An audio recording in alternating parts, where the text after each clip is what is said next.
Bismillahirrahmanirrahim. Assalamualaikum warahmatullahi wabarakatuh. Alhamdulillah, salatu wassalamu ala rasulillah wa ala alihi wa sahbihi wa mawalah, amma ba'd. Yang sama-sama kita hormati Bapak Kiai Haji Bahaudin Nur Salim atau Gus Baha, Habib Hussein, Habib Ali, Bapak Ibu sekalian, rahimakumullah. Pertama-tama atas nama Pusat Studi Al-Quran, atas nama Cari Ustadz.id, atas nama Pesantren Baitul Quran, tentu kita mengucapkan terima kasih atas perkenan Gus Baha yang untuk kesekian kalinya membersamai kita semuanya. Mudah-mudahan ini menjadi berkah untuk kita semuanya.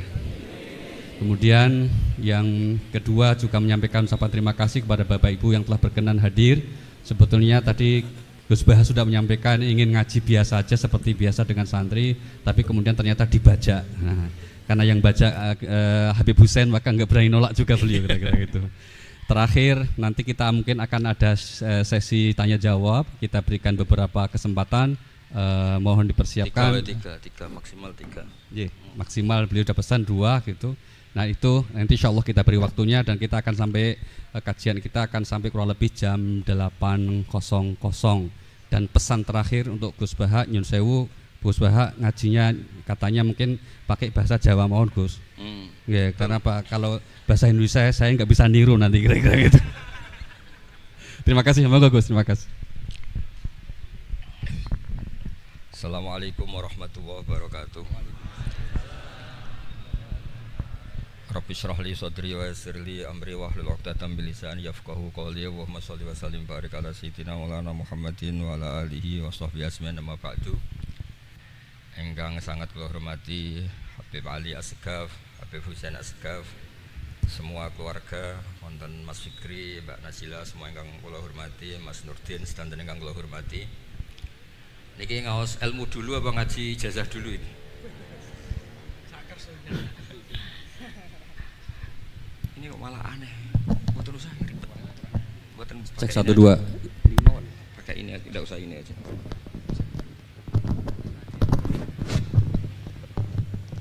Gampang mana?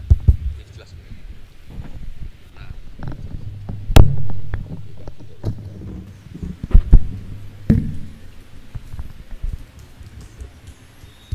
Ya, niki ngaji ilmu dulu, nanti bagian terakhir ijazah.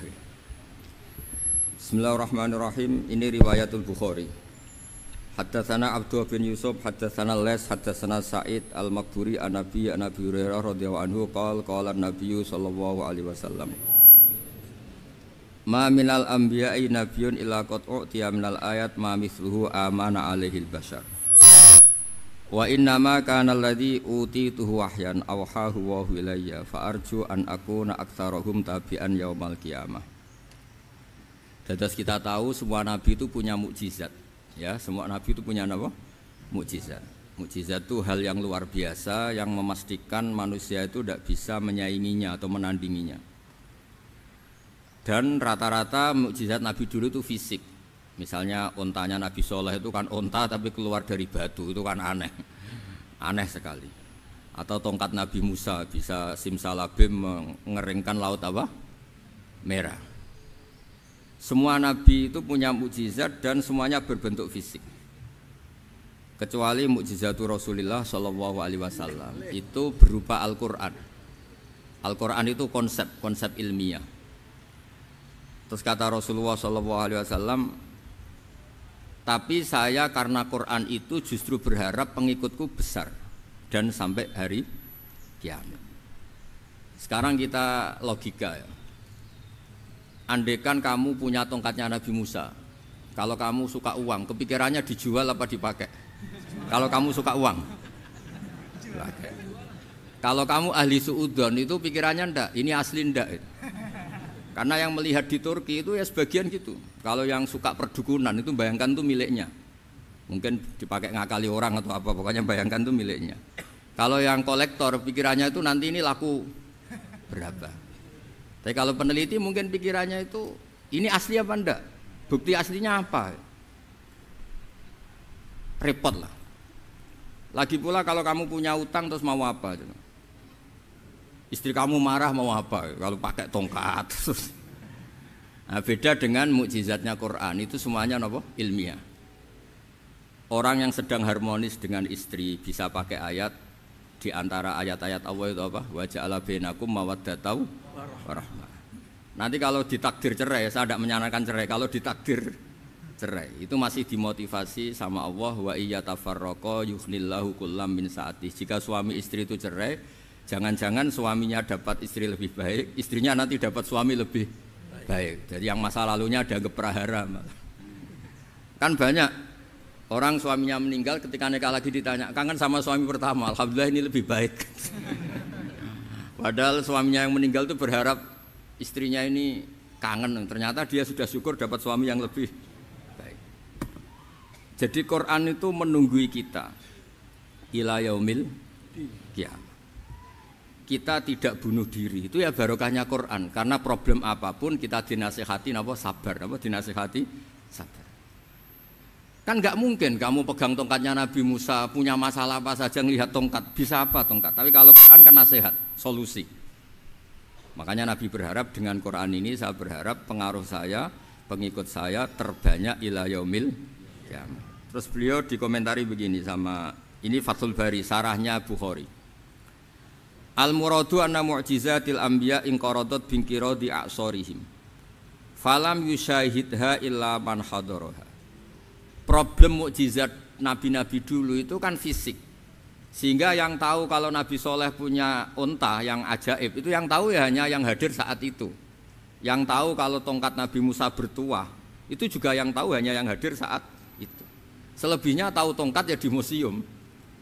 Tapi kalau Quran menjadi solusi, menjadi panduan, menjadi pegangan itu ila yaumil qiyamah. Kita beri contoh ya, Quran panduan yang paling gampang misalnya begini. Dulu ini cerita ya. Dulu itu ada orang kafir cerdas namanya Jubair bin Mut'im. Itu saking pinternya dia, pinter juga tokoh. Itu sebagai delegasi pembebasan Asra Badrin. Jadi tawanan-tawanan perang Badar itu mulai dulu ya ada negosiasi mau dibebaskan. Terus orang-orang kafir ini menugaskan namanya Jubair bin siapa? Mut'im. Ini ada di Bukhari. Karena ini ngaji di Jakarta. Kalau orang nggak tahu hadis juga tanya ini sahih enggak gitu. Wong nggak tahu kok tanya itu aneh-aneh. Padahal kalau dibodoni itu ya nggak tahu. Tapi ya tetap tanya, hadisnya ini sahih enggak? Ini kata kiai apa kata nabi ini ya Ribet. Memangnya kata nabi kamu dengar kan ya lewat kiai. Setelah itu Jubair itu datang ke Madinah. Dengerin ya, datang ke mana? Madinah. Kemudian dengar Nabi baca Wattur pas sholat maghrib.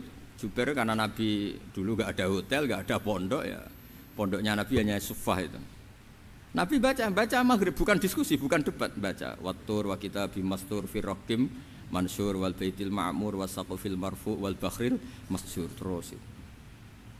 Kemudian sampai pada titik ayat am khuliqu min ghairi syai'in. Masa manusia atau alam raya yang maujudat, yang nyata, yang wujud nyata.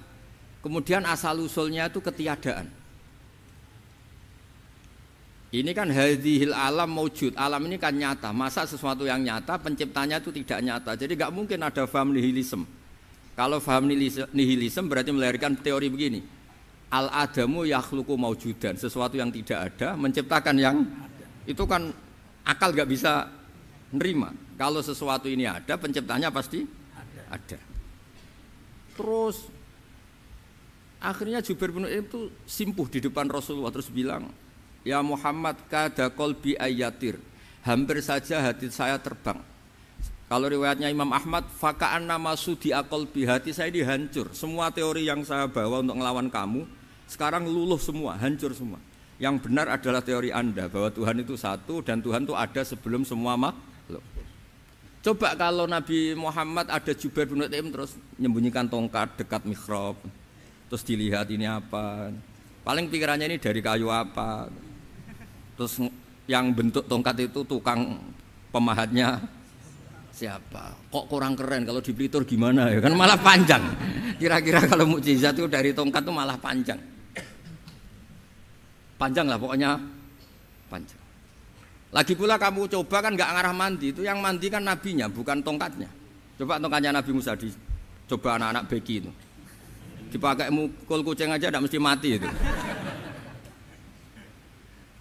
Jadi enggak jelas mukjizat-mukjizat seperti itu enggak. Tapi kalau Quran menunggui. Sampai saking hebatnya Quran, teori rasionalitas, kampanye di mana-mana. Tingkat validitas, tingkat kebenaran Quran. Itu bahkan bisa diuji tanpa membuktikan. Tanpa apa?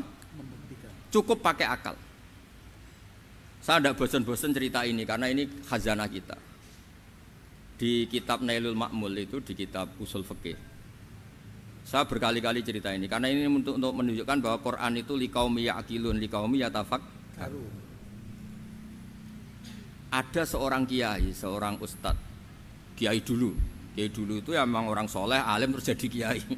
Kalau kiai sekarang tuh macam-macam, nganggur terus ingin jadi kiai, terus daftar gitu. Ada lowongan di yayasan masuk ingin jadi ustadz karena dengar ada gajinya. Dulu tidak ada seperti itu, tidak ada. Makanya dulu itu kalau ustadz kiai pasti soleh karena dia alim terus ingin orang lain tuh mendapat ilmunya. Kalau sekarang nggak ada yayasan sehat, guru gajinya sekian, yang nggak ingin jadi ustadz tuh daftar karena ada gaji, apalagi ada kabar, ada gaji, ada mes, ada wah yang daftar banyak. Tapi mentalnya ada kiai sebetulnya. Ya kalau sampean tanya itu baik dah Gus, ya setengah baik. Ya maksudnya setengah baik ya ada baiknya lah, namanya profesi ngajar itu kan baik. Tapi setengah saja karena motifnya itu nyari gaji, bukan ingin mencerdaskan umatnya Rasulullah SAW. Itu Imam Amudi itu guru matematika. Saya nggak bosan-bosan cerita ini, guru matematika. Muridnya sampai takut, ini masuk surga ndak, kiai kok ndak ngajarin istighosa atau tahlil malah ngajarin apa? Matematika. Beliau meninggal terus muridnya tanya, "Ma fa'alallahu bik?" Kira-kira gitu. Apa yang dilakukan Allah? Allah nyambut Anda gimana gitu. Terus kata Imam Amudi, "Bagus, saya disuruh ngajar malaikat." Karena malaikat kan enggak pernah kayak anak beki gini ngaji gini. Malaikat itu enggak pernah ngaji, dia iman saja karena tahu surga, tahu neraka terus iman gitu aja. Jadi imannya malaikat itu enggak keren kita. Imannya loh. Loh itu yang ngendikan Nabi loh, enggak saya. Nabi pernah tanya sama sahabat, iman yang paling keren siapa? Jawabannya sahabat malaikat. Ya enggak karuan malaikat iman. Dia yang tahu surga neraka, tahu segalanya masa ada? Enggak imannya pasti iman lah katanya. Terus ya para sahabat engkau iman ya wajar kan menangi saya, nemuin saya. Yang hebat itu orang-orang yang tidak melihat saya, tidak saya didik tapi tetap iman. Karena dididik akal, ya tadi dididik Quran, apa dididik Quran. Sama siapa? Teks bahasa Arabnya masang. Terus Imam Amudi kata Allah, suruh dia ngajarin para malaikat cara menemukan saya. Malaikat dikumpulin terus Imam Amudi disuruh ngajar. Sama singkat kata-katanya Allah di mimpi itu.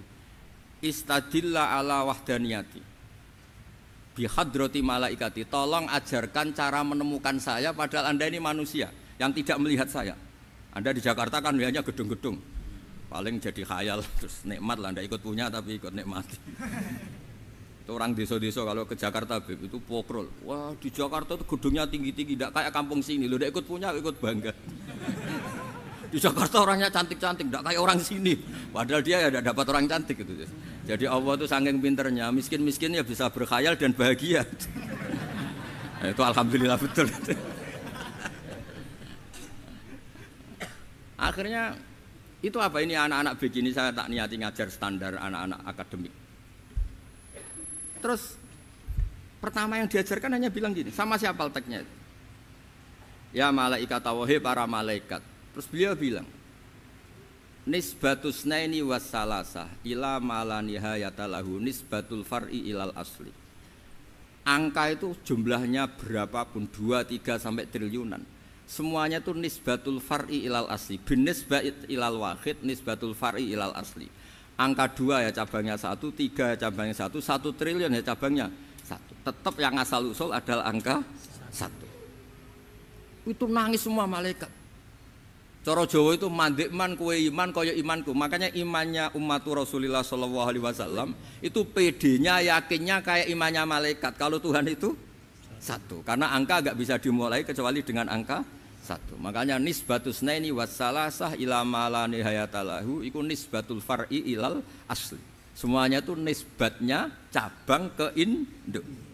Berarti semua alam raya ini tetap asal usulnya satu, yaitu qul huwallahu ahad. Nah, itu namanya akal.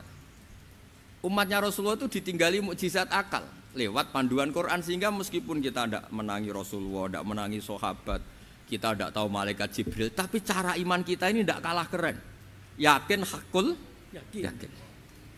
Terus kedua, gambar. Kamu gambar rumah, gambar hewan, gambar apa saja, mesti dimulai satu titik. Entah gambar kamu bagus, entah jelek, tetap dimulai satu titik. Nah, titik ini namanya nuqtatul wujud. Semua alam raya dimulai dari satu titik, yaitu nuqtatil wujud. Makanya Quran dimulai bismillah, dan bismillah itu dipilih sama Allah pakai pertama ba itu ada titik. Itu kata semua ulama, itu titik itu singkatan dari bi kana makana wa bi yakunu mayakun. Karena saya semuanya ada. Bi itu karena saya. Jadi makanya santri-santri beki tidak usah bayangkan kamu jadi wali terus bisa terbang ke Mekah, tidak usah. Kalau terbang ke Mekah ya sudah umroh aja bayar. Kalau enggak ya maklaran KBH atau apa, pokoknya cari gratis. Ya gratis kan, dapat orang 10 gratis satu. Terus orang enggak umroh-umroh dirayu-rayu supaya umroh. Repot. Itu pelanggaran fikih itu. Kalau orang punya utang itu wajibnya hanya utang dulu gitu. Wah repot. Saya itu juga sering bingung di kampung-kampung. Gus sama umroh. Kenapa? Dapat gratisan. Minta uang saja buat nyaur utang, enggak boleh Gus. Wah, secara fikih yang wajib itu nyaur utang bukan umroh. Enggak boleh Gus diminta uang, enggak boleh, harus umroh. Udah gitu saya ini bingung Gus mau umroh, enggak nikmati. Kenapa? Disuruh ngajar Gus. Repot semua kalau ibadah mergawe ya gini, bingung semua. Ya saya mohon anak-anak BK semuanya yang seneng Quran itu harus seneng sampai kayak saya sehingga tahu. Istidlal, mencari Tuhan dengan cara tauhid yang berbasis akal. Itu sedzahir imannya malaikat. Jika di klasmen iman itu manusia ulul ilmi, kita-kita yang nekuni ilmu itu nomor 1 prakteknya. Karena nomor 1 itu Allah karuan kan, syahidah Allah kan enggak tertandingi, syahidah wa annahu la ilaha illallah. Terus wal malaikatu, malaikat kan karuan karena langsung menyaksikan surga. Dan ketiga apa? Wa ulul ilmi. Berarti prakteknya kan nomor 1. Kalau kompetitornya semuanya manusia, ulul ilmi nomor berapa? 1 kan? Nah nomor 3 kan dari Allah, malaikat, ulul ilm. Berarti kalau kompetisinya antar manusia nomor berapa? 1 kan? Nah kenapa ulul ilmi di nomor 3 kan tapi dari Allah, malaikat, ulul? Kerennya kayak apa? Karena cara iman ulul ilmi itu enggak ada ragunya sama sekali. Kamu ragu enggak kalau 2 itu cabang dari 1, asal-usulnya 1? Enggak pernah kan ragu kan? Semua gambar seruat apapun dimulai dari 1 titik, ragu enggak? Enggak kan? Nah, imannya umatnya Nabi karena dipandu oleh Quran itu seyakin itu, sehakul yakin itu. Nah, itu terus Jubair bin Mut'im jadi iman. Am khuliqu min ghairi syai'in am humul khaliq. Terus kata Allah lagi, kalau kamu tidak percaya saya yang bikin langit bumi ya gampang dong, kamu saja yang ngomong kalau kamu yang bikin. Paling orang sepakat kamu stres. Terus hanya ayat gitu, am khalaqus samawati wal ard. Kalau kamu tidak yakin Allah yang bikin ya silakan Anda klaim saja kalau kamu yang bikin langit bumi. Bala yuqinun. Kamu juga enggak mau kan dibilang stres. Nah, ini terus saya teruskan ya. Makanya mukjizat terbesarnya Nabi adalah Al-Qur'an. Karena Al-Qur'an itu cerita tentang hukum-hukum akal, cerita tentang logika-logika peradaban. Misalnya logika peradaban, contoh paling gampang. Di Quran itu ada sekian ayat yang Allah cerita peradaban. Misalnya wa ahsinu innallaha yuhibbul muhsinin. Itu dikutip terus kemudian disimpulkan dalam peradaban. Kata Sayyidina Ali karramallahu wajhah ngendikannya gampang. Ahsin man syi'ta takun amirah. Kamu berbuat baik saja sama seseorang, maka otomatis kamu akan jadi pemimpinnya. Ada orang enggak tamat SD, enggak tamat papa, gobloknya minta ampun. Tapi karena gaji seorang pakar, kamu tak gaji 1 bulan 1 miliar, perusahaan saya jadikan besar. Itu dikongkan ngalor ngidul ya nurut. Hanya karena dia ihsan.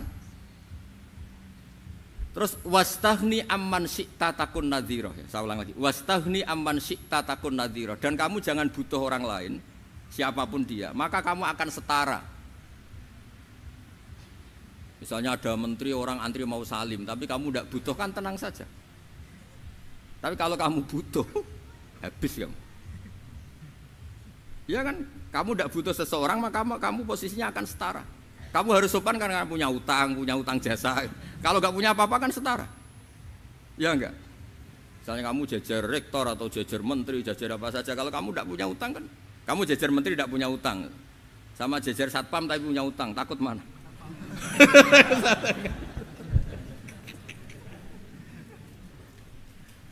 Kalau butuh itu mesti kalah kan?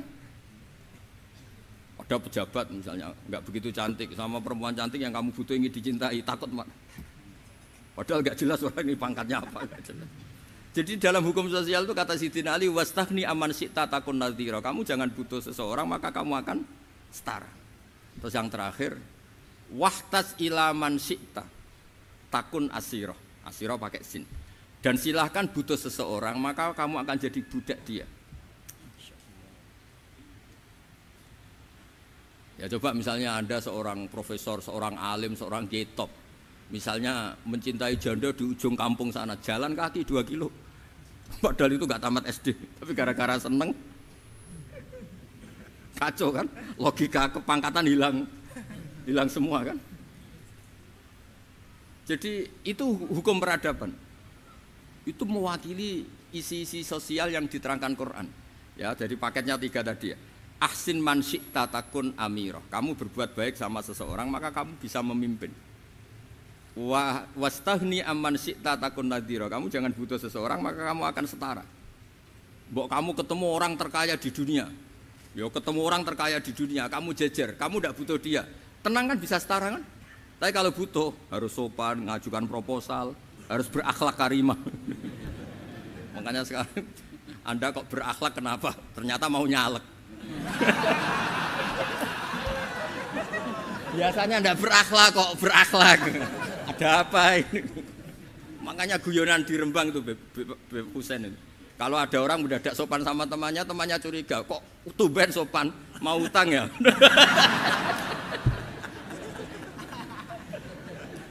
Zaman akhir itu kacau.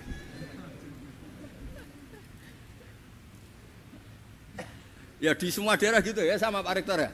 Kalau ada teman biasanya nggak sopan kok sopan, itu temannya curiga. Ini Pak Rektor UI ikut kaji. Kok tumben sopan, ada apa ya?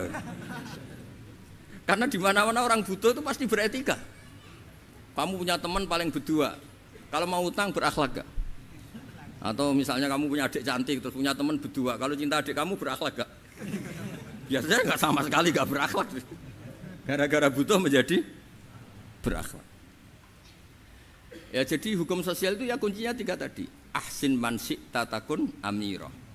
Wastaghni amman syi'ta takun nadhira. Terus wahtas ila man syi'ta takun asira.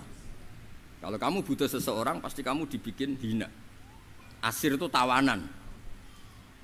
Nah, Quran itu bicara sosial itu lengkap. Dan itu yang nunggui kita. Kita punya tetangga yang kurang baik, ya seneng. Punya tetangga baik, ya seneng. Kata Imam Syafi'i, saya berkali-kali cerita. Kok seneng semua Imam Syafi'i? Ya bagus lah. Kalau yang seneng saya enak lah. Dijak jagongan, dijak ngopi enak. Yang nggak seneng saya, gak ngarah utang. Uang itu nak, kamu punya tetangga gak seneng kamu. Aman kan? Aman. Gak akan pinjem uang kan, pinjem mobil. Uang gak seneng kok. Makanya Imam Syafi'i itu kalau ngedikan luar Syafi'i, diceritain orang. Ya Aba Abdillah bagiannya, ya Aba Abdillah orang itu gak seneng kau, bagus lah. Loh kenapa bagus? Waman asa'a ilaika faqad atlaqaka. Orang yang gak seneng kamu maka membebaskan kamu. Gak akan pinjam uang, pinjam mobil, gak akan ganggu waktu kamu, kan gak seneng. Justru yang seneng-senengi masalah pinjam terus. Imam Syafi'i itu orang yang anggap dunia itu selesai. Ada yang cerita, ya Aba Abdillah, orang yang tadi cium tangan engkau, yang hormat engkau, di luar maki-maki engkau, ngerasain engkau, ngata-ngatain engkau. Ya bagus lah. Kok bagus gimana? Berarti saya wibawa, depan saya tidak berani. Berarti saya wibawa, di depan saya tidak berani. Berarti itu makomnya sudah kulillah sumadarhum fi khawdihim yal'abun. Sudah dunia itu selesai, sudah agak penting semua. Nah, itu kalau kamu anak-anak beki ahli Quran sudah ayatnya qulillah sumadharhum fi khawdihim yal'abun, sudah lihat Allah saja gak penting makhluk-makhluk itu. Dah makhluk semua gak penting, sepenting Allah. Nah, kita ini ditunggoni mukjizat seperti itu. Bayangkan misalnya kita ditunggoni tongkatnya Nabi Musa. Saya ngajar di sini terus ini tongkat. Terus nanti yang tanya, Gus itu kayu apa Gus? Nanti yang kolektor tanya itu harganya berapa Gus? Ruwet apa? Terus yang ahli suudon itu asli enggak Gus? Wah. Yang ahli suudon kan mesti tanyanya gitu, itu asli enggak Gus? Repot-repot pokoknya. Tapi kalau Quran kan jelas, kenapa? Jelas. Ya terus saya teruskan. Fala yamurru terus al-murad anna mu'jizatil anbiya in qaradat bin qidari aqsaim wa mu'jizatul Qur'an mustamirratun ila yaumil qiyamah wa kharquhu lil adat fi uslubihi wa balaghatihi wa ikhbarihi bil mawhibat. Terus kata ini yang ngarang Fathul Bari sarahnya Imam Bukhari. Fala yamurru asrun minal aqsar illa wa yadharu fihi shay'un mimma akhbara bi annahu sayakun yadullu ala sihhati da'wahu. Wa hadza aqwal muhtamilat wa takmiluhu fil ladzi ba'da wa qilani ya anal al makna anal mukjizat al madiyah kanat khissiyatan tusyahadu bil absar kana qati soleh wa asa Musa. Mukjizatnya nabi-nabi dulu itu hanya penyembuh, hanya pelengkap, hanya nuruti keinginan mata. Seperti dahsyatnya apa? Laut Merah diseblak apa dipukul sama tongkatnya Nabi siapa? Itu semuanya itu hanya memanjakan mata. Urusan mata. Terus wow itu. Tapi kalau mukjizatnya Nabi Muhammad itu berdasar akal. Maksudnya berdasar akal nih dengerin ya. Dengerin betul. Ketika Laut Merah terus tersibak kan, wow itu keren kan. Terus kita bilang, menyimpulkan, wah kita tidak akan mampu. Itu bodoh sekali kesimpulan kita tidak akan mampu. Meskipun bikin nyamuk Anda juga tidak mampu. Loh untuk memutuskan tidak mampu saja kok sampai pertunjukan seperti itu tuh laopo, cek goblok gitu. Nah kalau kita karena umat yang pinter untuk memaksa kita nggak mampu, Allah bilang innallaha la yastahi ayadriba mathalam ma ba'ud. Kita melihat nyamuk langsung berkesimpulan tidak mampu. Saya berkali-kali cerita nyamuk itu sudah kecil, masih punya urat, uratnya kayak apa? Masih punya kuman, kumannya seberapa? Ya enggak? Nyamuk itu kecil, punya organ tubuhnya punya urat. Itu kalau kamu pinter, antara tongkatnya Nabi Musa menyibak Laut Merah sama nyamuk itu sama-sama berkesimpulan melahirkan satu faham bahwa kita tidak mampu. Loh, untuk memaksa tidak mampu saja kok nunjuk pertunjukan ada onta keluar dari batu, Naqatu Soleh, ada tongkat yang bisa mengeringkan Laut Merah. Cik goblok ya. Lah kita alhamdulillah tidak jenis goblok yang seperti ini. Untuk ikrar bahwa Allah itu hebat ala kulli syai'in cukup lihat nyamuk, kagum kan? Sudah tidak usah bikin hidup. Saya berkali-kali mencontohkan. Para pemahat tak suruh bikin patung gajah itu mampu. Tak suruh bikin patung nyamuk kalau bisa. Nyari materi dari apa coba? Gampang mana bikin patung gajah sampai patung nyamuk? Gajah, makanya Allah bikinnya contoh itu untuk ijaz itu pakai nyamuk bukan pakai. Itu kalau ustadz-ustadz yang agak jorok malah contohnya nyamuk Gus. Itu kecil. Itu kayak apa? Di dalamnya dia hamil. Itu anaknya kecil lagi, telurnya kecil lagi itu gimana itu cara bikin itu? Makanya di sini ada kitab Itqan itu komentarnya itu lucu. Ini kitab Al-Itqan karangannya Imam Suyuti. Ini persis komentar saya tadi yang kata Imam Suyuti pengarang kitab Itqan. Wa ya imma khissiyah wa imma aqliyah. Jadi mukjizat itu ada yang fisik, bisa dilihat indra, panca indra, bisa dilihat akal. Wa aktsaru mu'jizati Bani Israil kanat khissiyah li baladatihim. Bilada itu goblok, wa qillati basairihim. Dasar wong goblok. Mukjizat kok ngenteni sing wow. Maksudnya dasar untuk ngakui Allah hebat saja kok nunggu hal-hal yang seperti itu gitu. Paham gitu? Mergo likil latin apa aklihim. Wa aksaru mu'jizati hadil ummah aqliyatun li farati dzakaihim wa kamali afwahihim. Dan mukjizatnya umat ini semuanya berdasar akal karena sudah cerdas. Jadi andaikan kita melihat tongkatnya Nabi Musa menyibak Laut Merah dengan melihat nyamuk, kesimpulan kita sama-sama wow, sama-sama keren, sama-sama memastikan kita tidak mampu.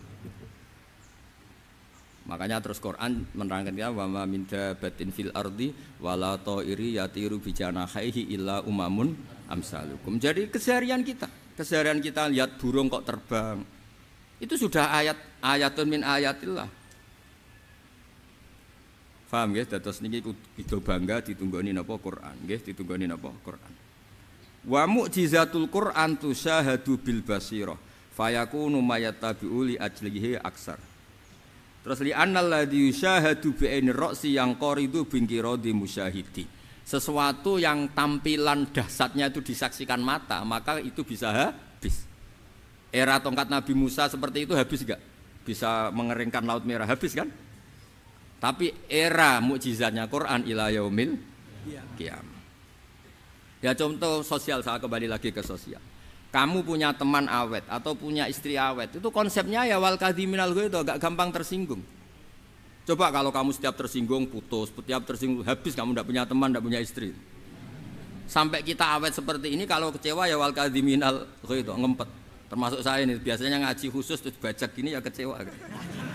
Tapi barokahnya diwarai Quran wal kadhiminal ghaidh, ngempet Gus, ngempet. Terus kecewa sama teman, kenapa tidak putus? Karena wal afina aninna, sudah kalau kecewa maafkan.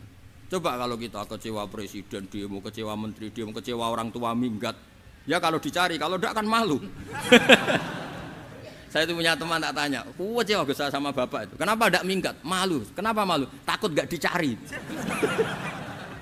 Itu orang tuh paling malu itu kalau keluar dari rumah nggak di. Saya punya teman lagi, saya ini takut mati Gus. Kenapa? Takut istri saya tidak nangis Gus.